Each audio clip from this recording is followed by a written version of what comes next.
Welcome to this online presentation giving an overview of changes to the Key Stage 3 curriculum which will be in place at George Pinder School from September 2022.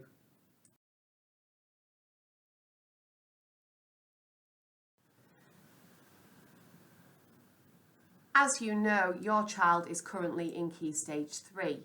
And Key Stage 3 is defined as the period at the same time as the school year in which the majority of pupils in the child's class become 12 and traditionally would end at the age of 14. So a 3-year Key Stage 3.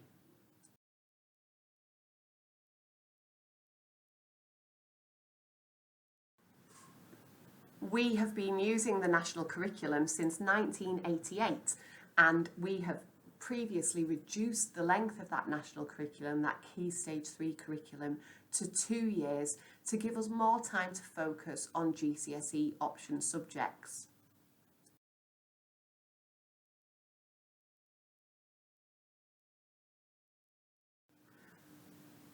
We offer the full range of comprehensive subjects at Key Stage 3, and in addition to the list that you can see on the screen, we also offer drama because we feel that that is very useful for student confidence.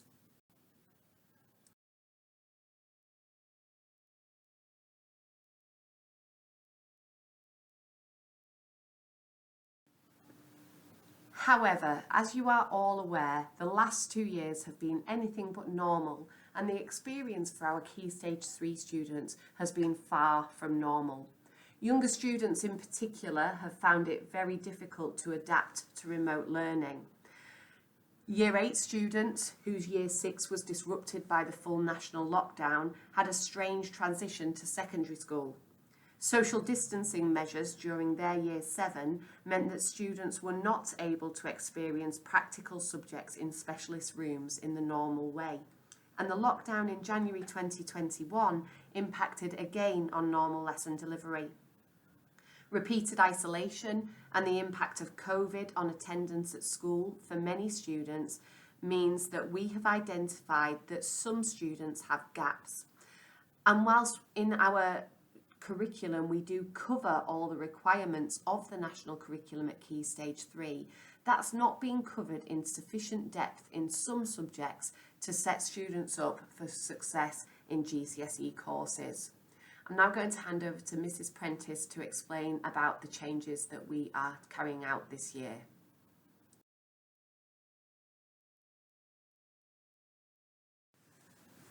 So we've decided to have a change and going back to from our current practice back to previous practices. This will bring us in line with all other HSLT schools and also brings us in line with current government guidance, where we have the 3-year Key Stage 3 in order to make sure that the national curriculum is fully covered, and the 2-year Key Stage 4.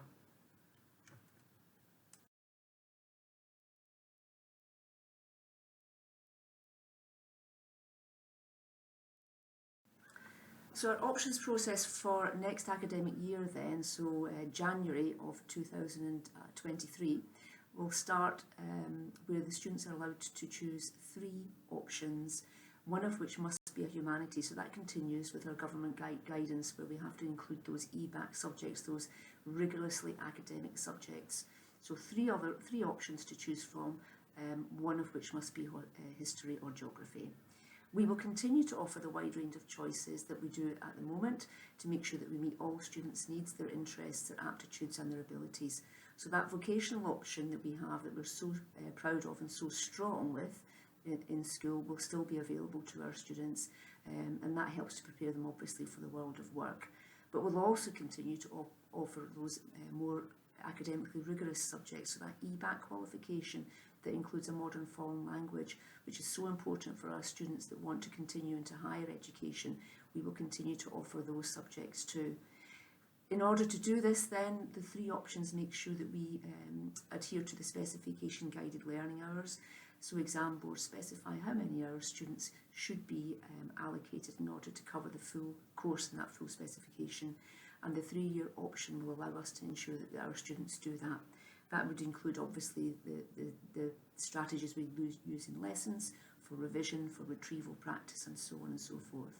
So in January of 2023, our students will start that options process, and at that time you'll be given all the information that you will require and details about different subjects that are available to you.